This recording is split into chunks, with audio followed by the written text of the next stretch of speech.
This video is brought to you by BetUS Sportsbook and Casino. My Eagles' final 53-man roster. By tomorrow, the Philadelphia Eagles will be making some really hard decisions. But I want to go over my final 53.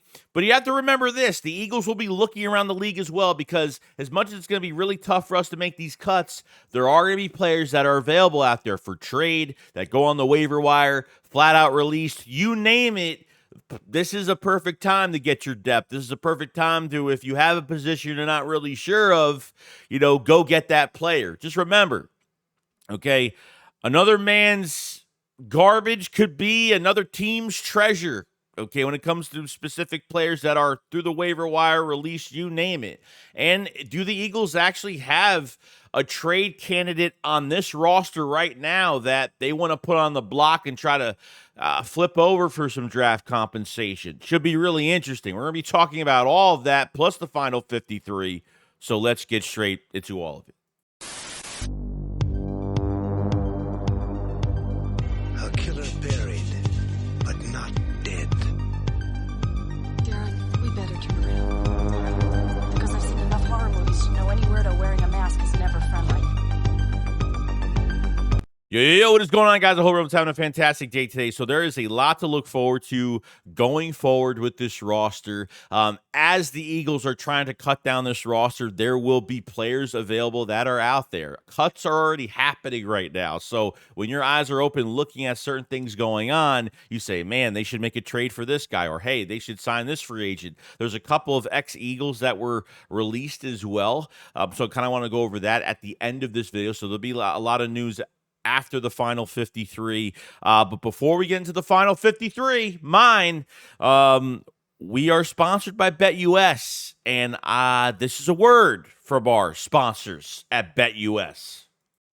If I'm the betting man, then I am, and you're rooting for the Philadelphia Eagles, this is the redemption year for Jalen Hurts. This is the year we get the bad taste out of our mouths from last season. If I'm going all in, ride or die with a Super Bowl and bringing that Lombardi trophy back to Philadelphia for a second time, you need to go to BetUS, and I'm not wasting any time with it. I'm putting $500 down as the risk and getting $7,000 back at the end of the year, because this offense is going to be explosive. This defense by Vic Fangio, it's going to be dynamic. New customers for BetUS get 125% deposit bonus on your first 3 deposits up to $2,000. You can't pass up on this for the most important season for the Philadelphia Eagles. Check the link in the description below, and I want to thank BetUS for sponsoring this video. All right, the final 53 for the Eagles. Here we go. So let's go over this as of right now.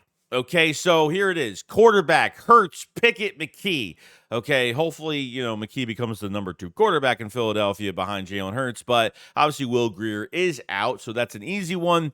Running back, not an easy one, because I think Pickett shouldn't even be here in the first place, but that's for another time. Running back, Barkley, Gainwell, Shipley. Now, I understand people are going to ask me, why didn't you add another running back? Well, I feel like Price did hurt himself a little bit, and I think with the fumble in the last preseason game, but I've liked all of the running backs. I've liked Nichols. I've liked Price, okay? I've liked Kendall Milton. I have really had no issues with these running backs at all.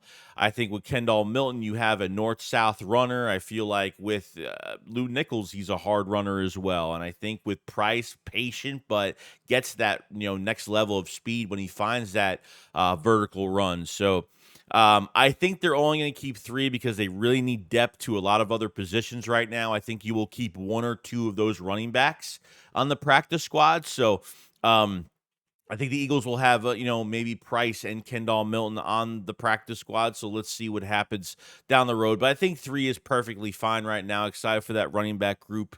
Wide receiver. So this is the one where everyone's questioning, who's the odd man out. The Eagles keep 6 receivers on the roster, okay, with A.J. Brown, Devontae Smith, with newly acquired Jahan Dotson involved, Britton Covey, okay, Johnny Wilson. You got to have Johnny Wilson there. His blocking, 6'7", just what he's going to do in the future. Just can't wait for him. Red zone, short yardage, you name it. And I think Ainias Smith is going to make it. Ainias Smith had a last 2 days of training camp practice pretty good.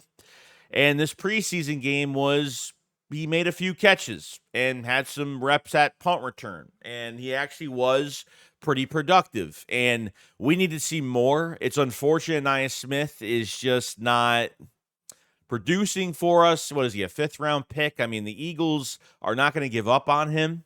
We need to try to reach. I don't know if anything's going on behind the scenes with him because he just looked horrible this offseason. But the last few days is, he might get real lucky right here just because, they're not going to give up on him. And if you put him on practice squad, is someone going to gouge him off the roster? I mean, if someone's going to gouge him off the practice squad, it's going to be bad. So I don't think they want to end up losing him. Paris Campbell, unfortunately, he was the leading receiver, really, their leading wide receiver 3 in camp with no pads. And then a couple days into full pads, he ended up getting in this groin injury. He came back. So Paris Campbell, I don't know where he's going to go. He might sign to another team or he may be on the practice squad. We'll see, but I doubt it. Paris Campbell is a vet at this point.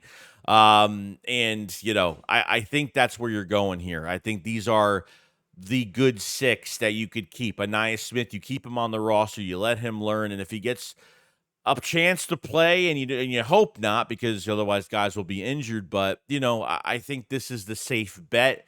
Covey had a really good camp. Wilson, and you know what? They could do some things where they might maybe get Paris Campbell on the wide receiver core for the active roster. Maybe they put Johnny Wilson on the fake IR. Someone's getting on this fake IR. Could be Johnny Wilson with this concussion, so they could fake an injury with somebody, put somebody on the fake IR, and maybe bring Paris Campbell onto the active roster with Johnny Wilson sneaky just to come back for the regular season. So there could be some loophole moves for Howie Roseman at wide receiver. Don't think that's final, but it could be going forward. Tight ends, Goddard, Calcaterra, E.J. Jenkins. I think E.J. Jenkins has earned his 3rd spot. I think they keep him. There are rumors that he might go on waivers, and the Eagles might try to put him on waivers, have him come back to the Philadelphia Eagles. It's a big risk. I don't know how many teams will have interest in E.J. Jenkins. If I'm going to play cautious game, because tight end is one of the worst positions right now when it comes to health, I feel like you have to somewhat make this move and keep it the way it is. I'm sorry, but Goddard with the oblique injury, which could take days to a few weeks. Calcaterra is already injured again. E.J. Jenkins, Albert O not doing much of anything. I mean, Albert O, they re-signed him. They traded for him last year, did nothing. C.J. Usama, the 31-year-old tight end that can't block, can't do anything. He hasn't been good really since he left the Bengals a few years ago. Was with the Jets last year, dealt an injury. So tight end is I think they should. I don't like playing cautious, but I think this is the one position they really should. So if maybe they'll find another tight end off waivers. I don't know, that maybe they'll think is a good replacement for E.J. Jenkins. Maybe they think there's a better number 3 out there. I have no idea. But E.J. has, he had a drop in the end zone last week, but McKee threw a nice short windowed pass to him. So on and off, 6'6", 235 to 245. So guys got size and a little bit of speed on him, and the Eagles could produce him well. So let's see if they keep these 3 there. I just want to be cautious at the tight end spot. Offensive tackle, Mulata, Johnson, and Fred Johnson. Obviously, Fred Johnson has been a big favorite of Jeff Stoutland, at left tackle. So I do like that combo there. That's, Mulata, Johnson obviously will be here. Let's do guard and center. We have Juergens, Gates, Dickerson, Becton, Steen, and Keegan. Okay, so that's your 6 right there. Now, the only thing I'm really confused about is backup center. Has Brett Toth won the job, or Nick Gates, that they brought in a little bit later on as a veteran presence, has had starting quality in the league as well. So Nick Gates will be a big question mark really going forward behind Juergens, because Brett Toth did struggle as well, but has, Nick Gates played a lot in that 3rd preseason game. So I'm starting to suspect that maybe Gates won't make it, but I'll pick the veteran guy over the younger guy as of right now. But Brett Toth has been in this system, well, at least he's been on this team on and off and for a while for these off seasons. Obviously, you have Becton, Steen, and Keegan. Becton is your starting right guard. Steen has already had 2 injuries this offseason. And Trevor Keegan is going to be one of the steals of the draft, one of the biggest steals of the draft. And hasn't given up a sack at all in this in preseason, and he's had some quality reps at right guard, and it's a great thing. This is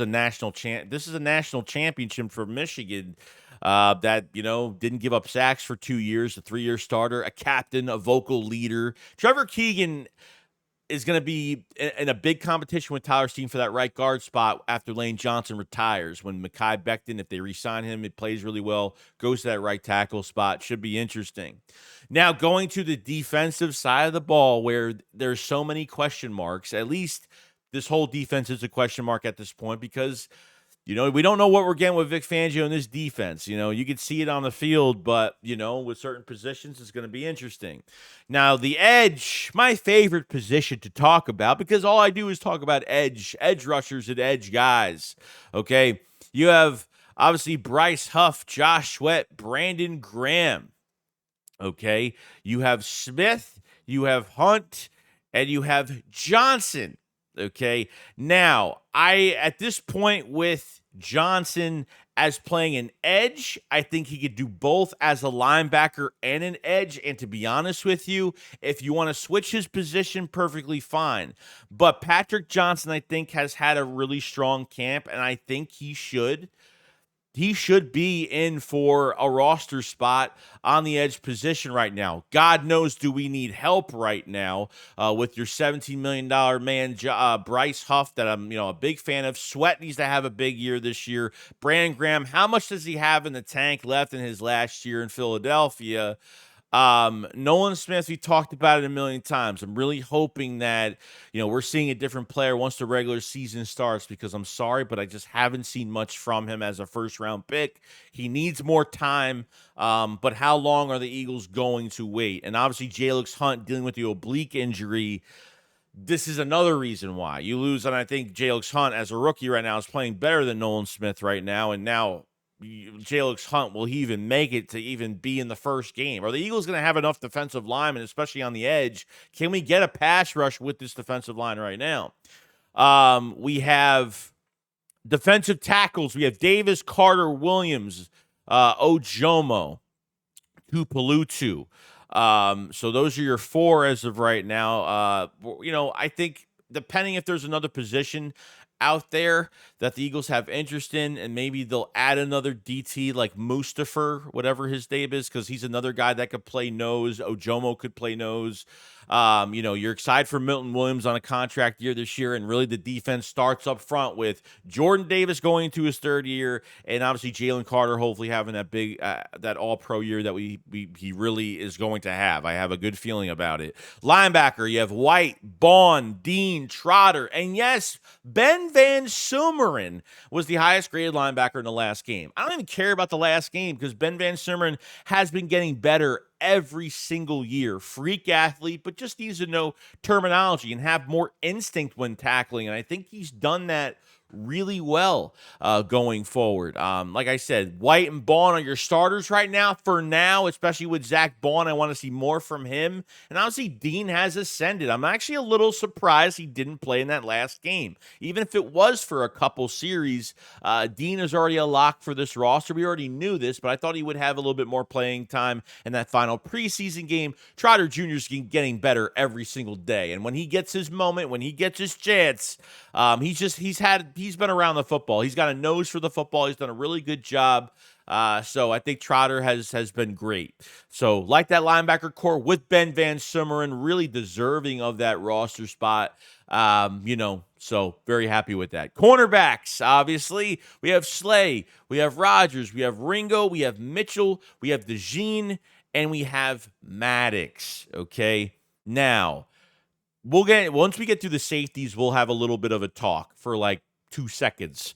But obviously, Slay and Rogers are your starting. Ringo is your backup, number 2 as of right now. Mitchell is your starting nickel right now that can obviously play on the outside too. DeJean showing some really good things. I mean, this is from really his first ever game like game that he's played, in this preseason game. And I thought he was very impactful. He was very productive. I think he was slow in the beginning, because he hasn't been in pads since last November. I mean, that's how long it's been. You can't, you can't expect Cooper DeJean to go into a preseason game and just absolutely wreak havoc on everything. But he definitely stuck out, which is a great thing. He was very productive. And as the game went on, he was more solid, more impactful. So very happy about that.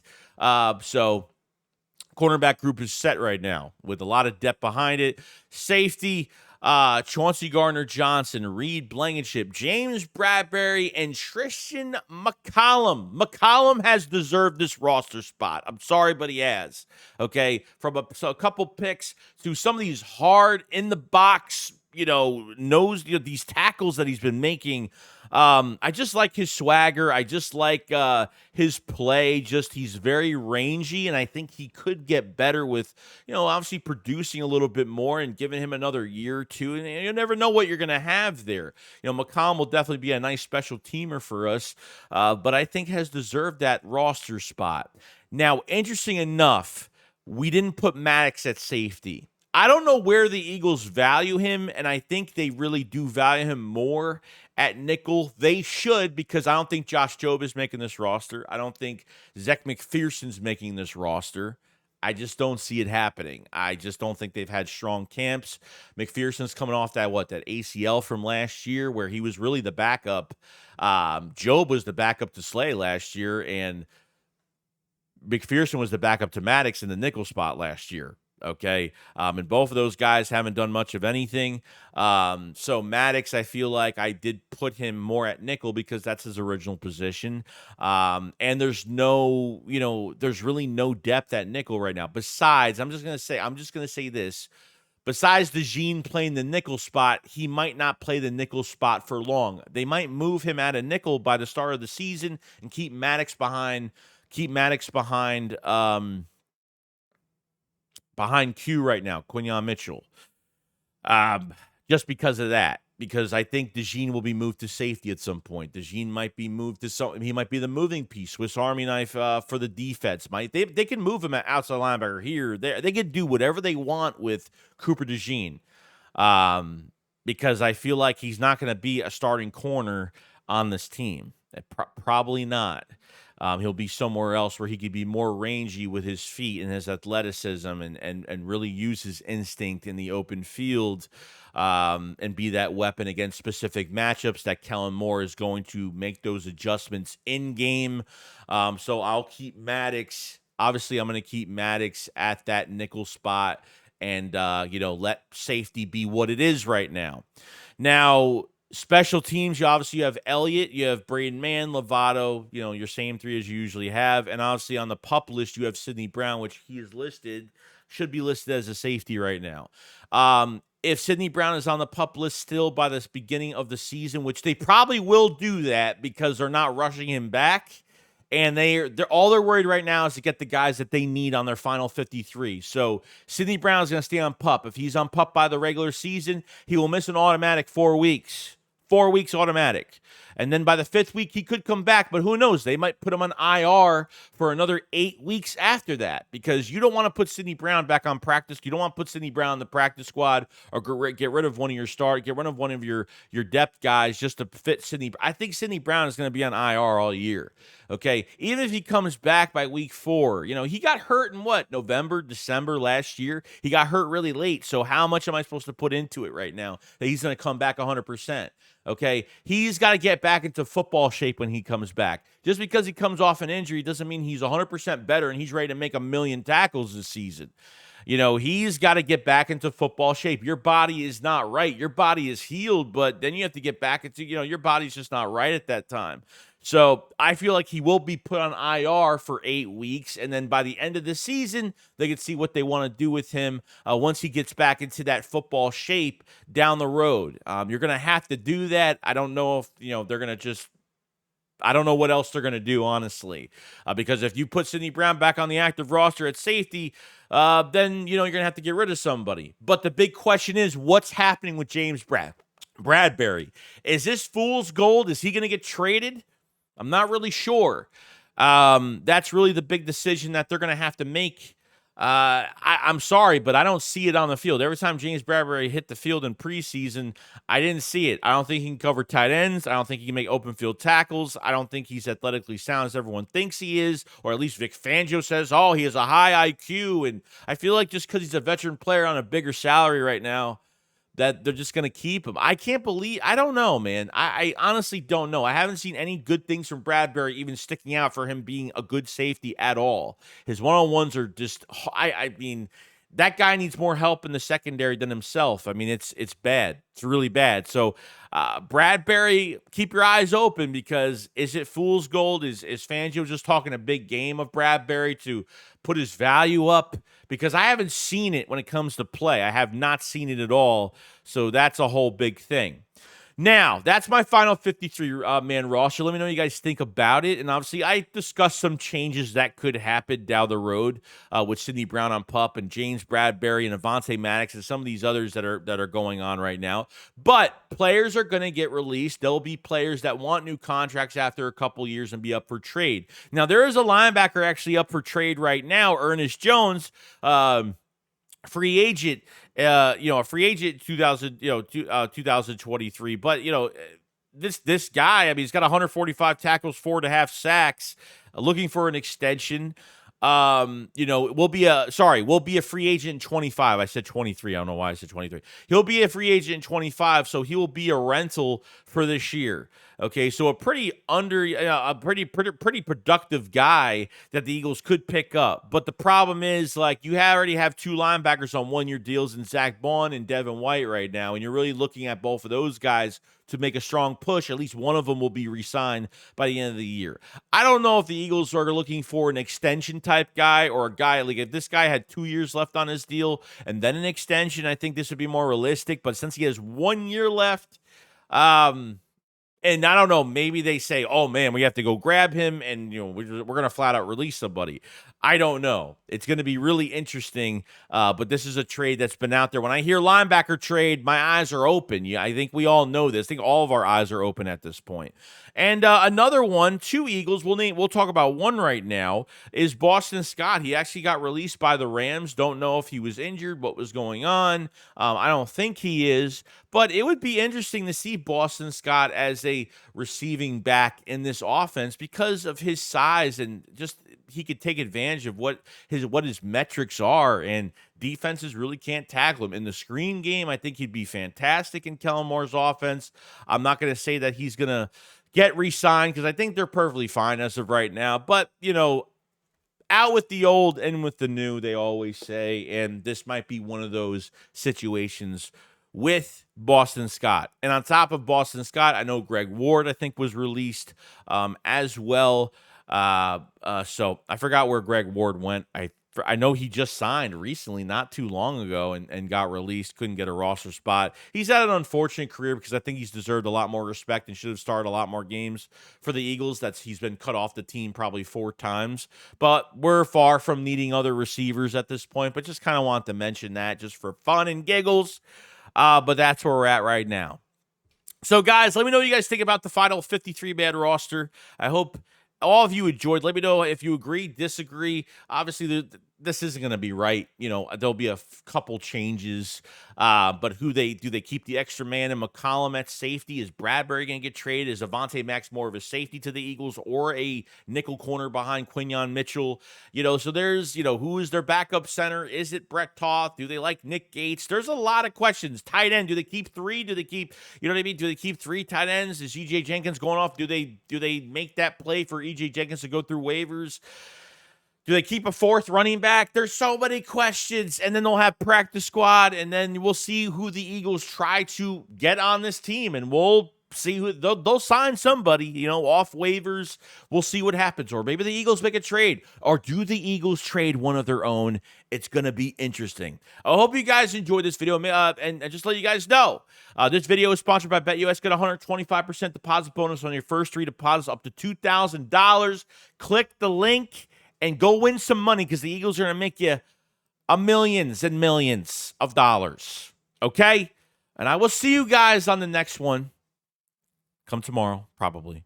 Shake's going up, follow side. Peace out, guys. Face.